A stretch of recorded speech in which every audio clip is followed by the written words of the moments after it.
Anti tukolera bantu sicho kakati njagala okwanirizaako ku Newspark channel akkiriza nagombere ngate ngakuwa webukeredde nga munange Palasa avuddeyo n'ayogera ku biki ebyabaddewo mu nsisinkana yaabwe ne Alien Skin ngate bali ne Captain Mike Mukula akatambi keekano kubanga ekintu kino kiraba kirina root cause abamu mugimanyi lwakuboganya okwogera kwani yakola ki naye nze abamu mulaba mbu just nali muyimbi AK47 bweyava munsi yagamba we have no time to fight physically but lyrically.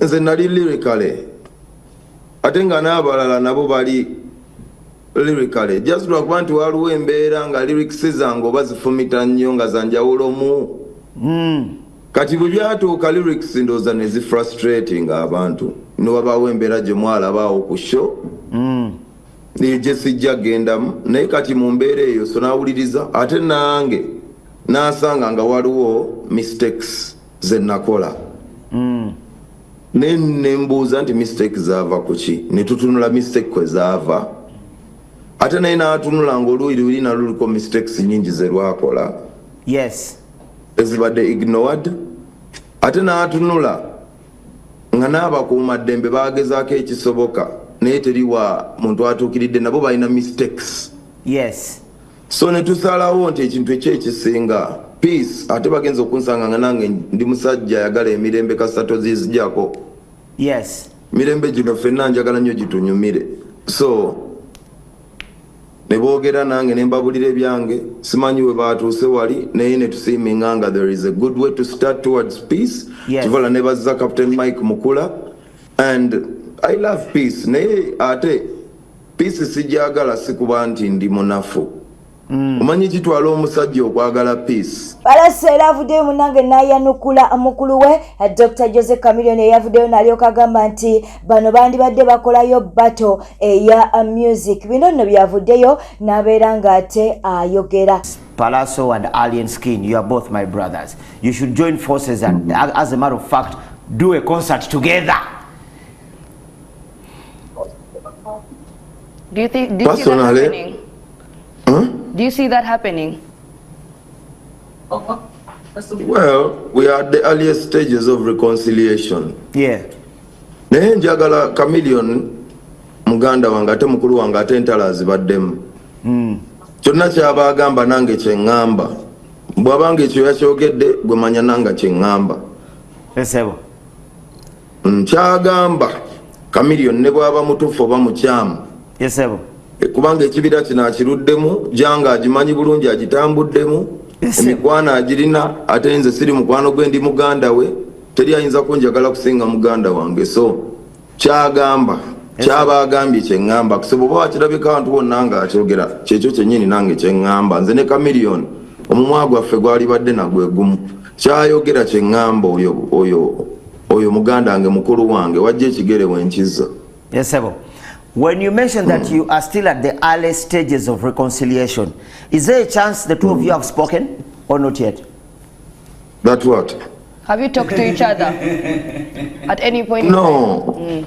Mike Mukula. Muchali mu third party. Nayogerako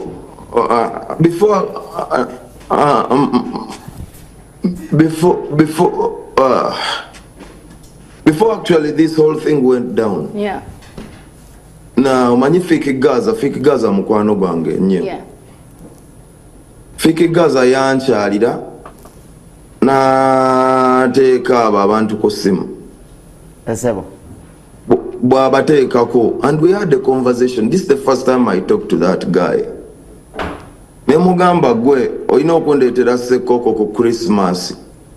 Onkoleddeko sente nnyingi. N'asaagana ng'aha ssekoko ngenda gireeta. So ndowooza nti ffenna tuli bantu twogera naye nga maybe this is just business. Ontegera so I was surprised. Bwetweyongerayo Levikson munange amaziga gamuyiseemu bw'abadde anyumya ajenvuddewe kakati nga mujenvuddewe mulimu mukwano gwe eyava mu bulamu bw'ensi eno eyali ayitibwa Elvis bambi amaziga ne gamuyitamu bw'abadde ate atuuse okwogera ku bulamu oba embeera gye baatobamu ababiri akatambi keekano. Sorry.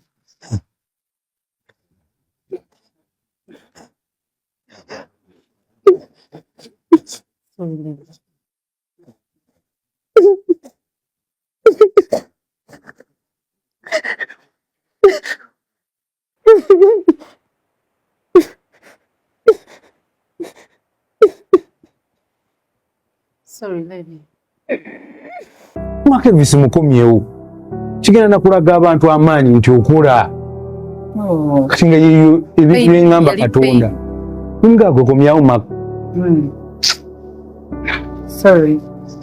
Mu mawulire amalala munnange Simon Senkai mumutegerera ddala bulungi eyavaayo n'alyoka agamba nti omuwala oba omukyala gwe mulabaawo omuddugavu omulungi ye mukyala wange mujjukira akantu akakatambulanga ku mutimbagano kaakati no munnange yakoze emikolo egyabadde egyebbeeyi egyabadde emirungi naye maama abaana ku mutimbagano bamusabudde tebasabudde ye wabula basabudde mukyala we mutonotono okitegeera kaakati ate gawuni gye yayambadde nebeera nga era bikata yamulabisizza nnyo obulungi naye munnange ne batandika okuba nti ne bamusabula akatambikeeko munnange nga wooli mu kulaba yeeyo gawuni gye yayambadde naye ate nga omanyi nti n'okumutimbagano kuliko ab'ebizibu bangi basabudde obusungu bonna ate baabumalidde ku mukyala wa Senkai katukuwa akatambi kano munnange nga bano ate bakola emikolo gyabwe. Omukyala oyo gwe mulaba omuddugavu omulungi ye mukazi wange.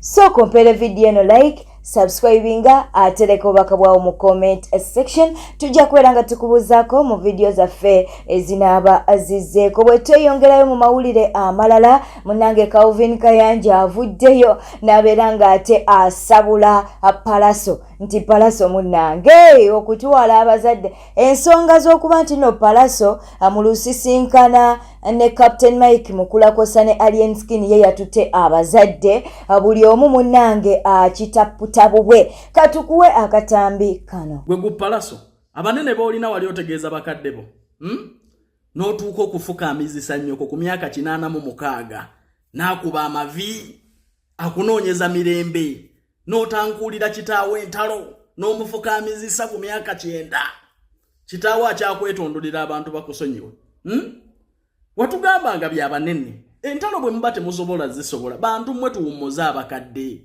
naye nyoka akyafukaamirira abantu bakusonyiwe at 86.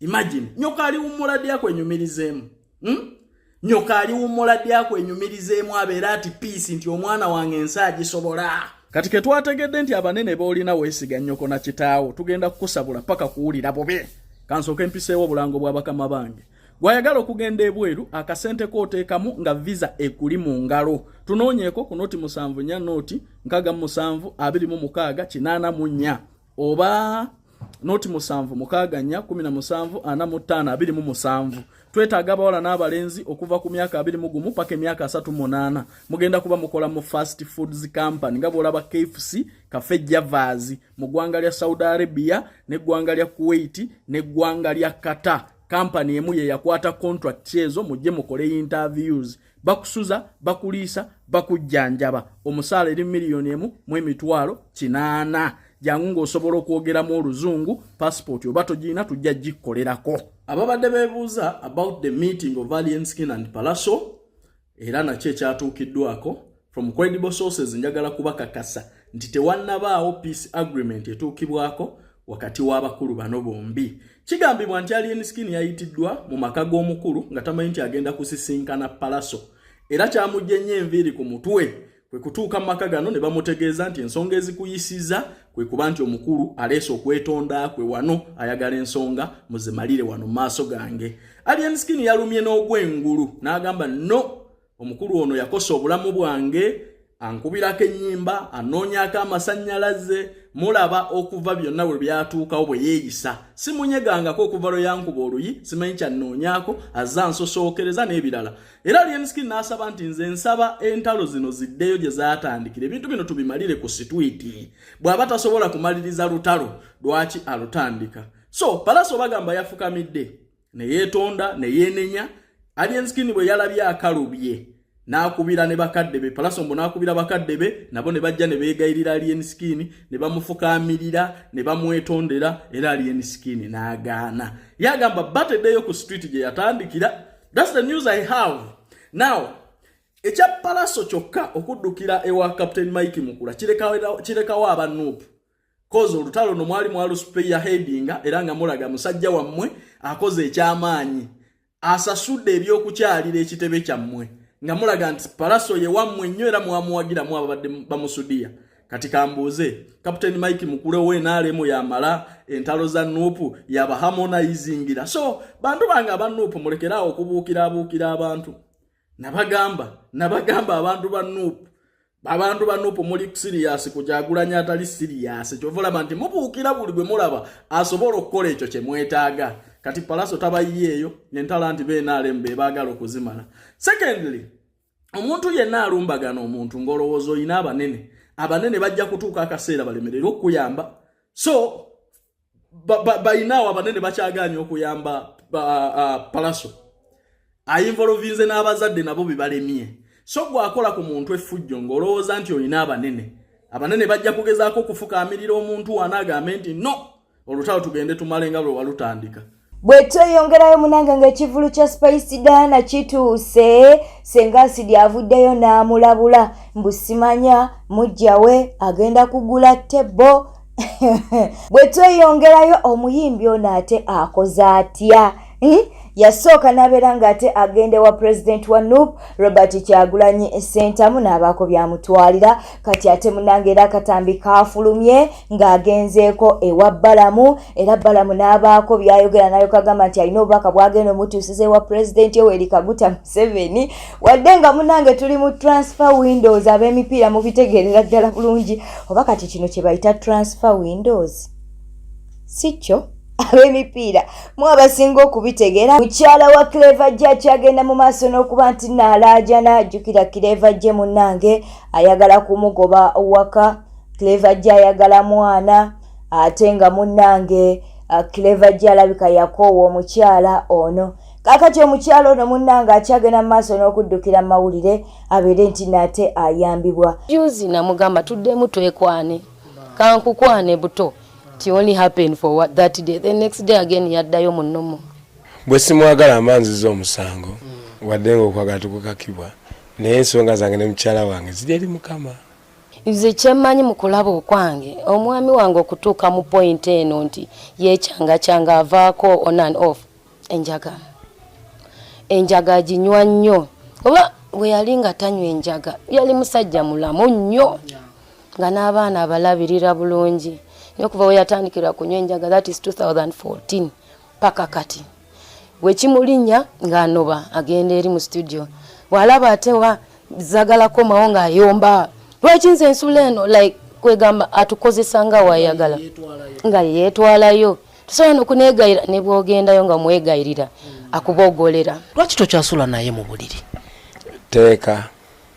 Kuba oli musajja oli mukazi ate mukazi wo. Nga bwe nakugambye nti ensonga z'amakazi nazirekera Yesu, saagala zingira deep. Kubanga Yesu taata we ne maama we baliwa. Asula nabo. Naye omuntu ayogera mu Katonda every day, God, yes, maanyi ga Yesu, God.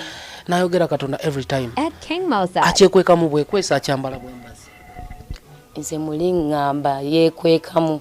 Kuba omuntu ali mu Yesu banange. Ne Bible egamba sokoya love your neighbors, you love yourself. Is that person who doesn't even greet neighbors?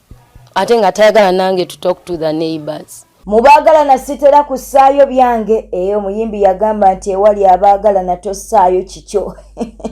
Bano abaagala na baatabuse. Olutalo luno mbadde saagala duyingira naye ate munnange tukolera bantu. tuba tulina okuwa buli kimu ekigenda maaso mu ggwanga lyattu Uganda ne kitambula ku mutimbagano. Bano kye bateerangidde nga tekiriyo. Bane buli omu yalaba obwerere bwa munne. Yugi walaba obwerere bwono Nantongo. Nantongo walaba obwerere bwani bwono omuvubuka. Okitegera naye bannange buli kamu. Saba Mukama Katonda 2025 akutaase abavubuka nga bana batasirikira byama. Saba 2025 Mukama akutaase abakyala nga bano abatasirikira byama. Omuntu olina okuba n'emmizi. Abala mugenda kitapita bulala naye katubere nga tukuwa obutambi buno. Omukyala avuma, omwami avuma, bonna bavumi. Kati goli ku side ki? Teeka mu comment section. Obutambi bubuno. Olina abaana mukwano, olina abaana, weefuge. Olina abaana, weefuge. Weefuge. Kati wembadde njagala omanyire ku bawala bange. Mama, badde nakukola bwenti, Otuke nchanga n'omwana wo mulabanga police. Badde njabba kusabulira. Nga nina ne video zaabwe. Nga nina ebifaananyi byabwe gwe. Mbadde nja kusabula. Okkirize nti akasajja kakuba. Tomanyira nze gwe. Tumbaavu. Bw'alina ogatta abaana 10 okuweza fizi w'omwana omu gwe ng'omanyiraani gwe kisiraani. Bombo kiraati. Gwe. Togeza nze nomanyira gwe village girl. Mwenna ng'okimanyi omwana wo gwe breadwinner. Tokkiriza omuntu okumanyira. Tokkiriza omuntu yenna okumanyira. Bw'oba okimanyi nti gwa defendinga family yo, gwa defendinga obulamu bwo, gwe yeekozesa, gwe buli kimu. Tokkiriza omuntu ova eri mu bbanga n'akumanyira. Nantongo mbadde nakusirikira ebbanga. Naye nalabye ng'ejjogo lingi gwe ngani gwokolera video esoba mu 10 mbonvuma nze bwe nkola video atetekako bigambo bya luzungu. Omuzungu yagamba ng'oyagala okweka omuddugavu muteke mu kuwandiika n'okusoma n'ofuna abataputa ne babitaputa nga bebaagala.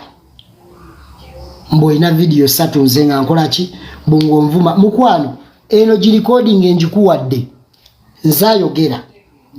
Nantongo singa toneesonyiwa byaliwo ebyalaavu byagaana bizinesi ne zigaana.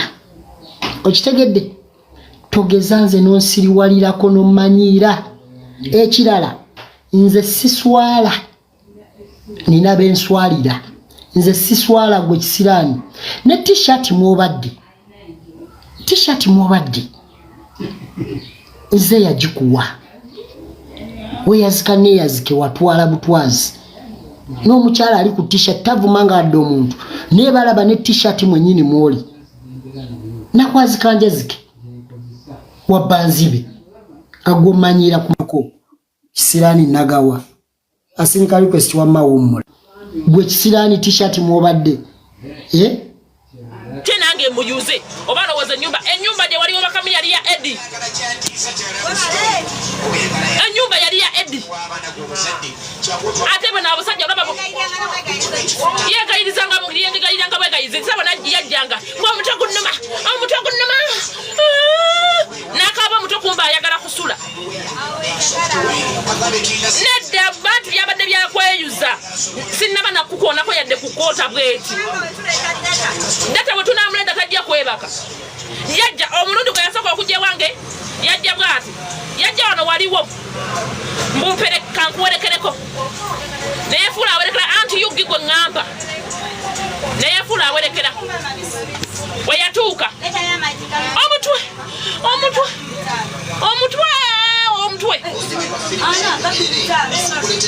ana gabbi omutwe mugumuluma omutwe ne gufuuka omutwe yenga buli wajja ewange omutwe guba gumuluma kumba ayagala kusula naye nga tamanyi nti anti Yugi sister Yugi yali asula mu nyumba ya Ede jogo yayisizaamu amaaso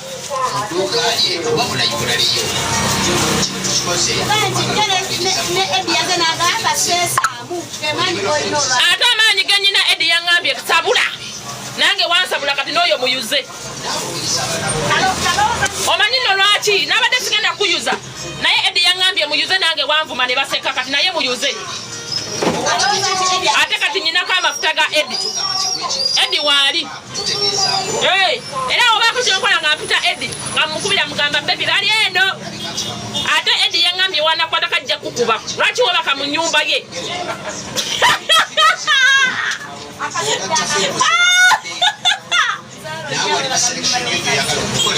sikulimba nzaalo nnyo webaka mu nnyumba y'omukazi we bagambye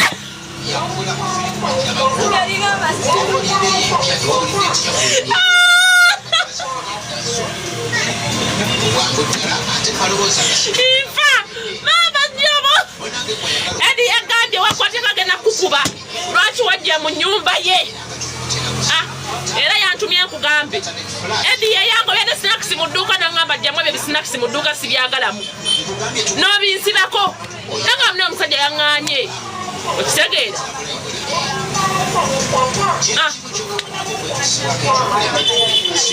naye njagala akawulire Katonda muggulu genda we reporting before tasina ku reportinga ate ogenda okwe reportinga nenga nakozeeko dda nti naawe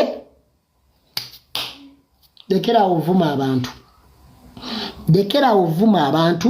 lekera oyita abantu emirambo egitambula lekera okulooza nti gwasinga ovuma tolina kyomanyi tonayigana kuvuma eno social media si gwasoose ffe tuzinga myaka egyo mulidde naali mu lukola 5 years of Lugambo Nation nga 26 omwezi guno emyaka egyo gwoli mu 2 years mbuki ekyandeeta munavuma abasira ulira kafontu obutama kagamba nze nandabanga navuma abasira ne bagamba aja kyoya avuna kalinga kalidde eminyira gwe kibobe walina bino ebinye ebyafedda kulaba oti amannyo go gabere nga gali bwe gatyo gwe webibobe gwe mutanaaba gwe bakwata obukwaso naaba gwe kawunyira tomanyira eno manyire nnyoko size yakusuulawo abasadde abaffe tebatusuulawo baliwo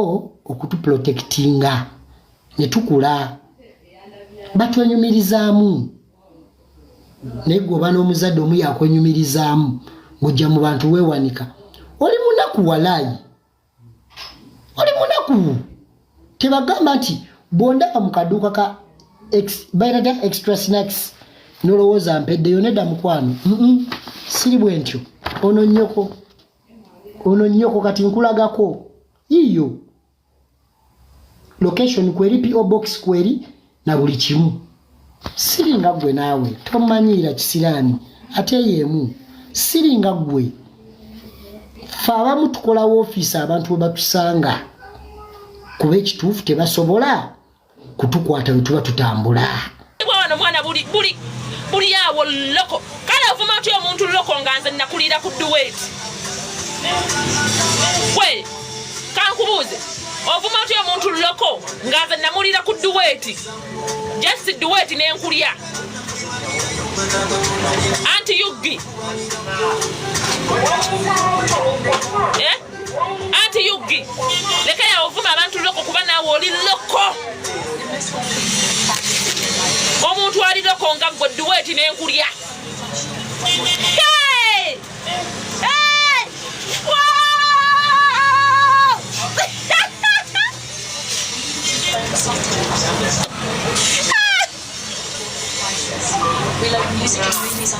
akasajja nakensonyiwaako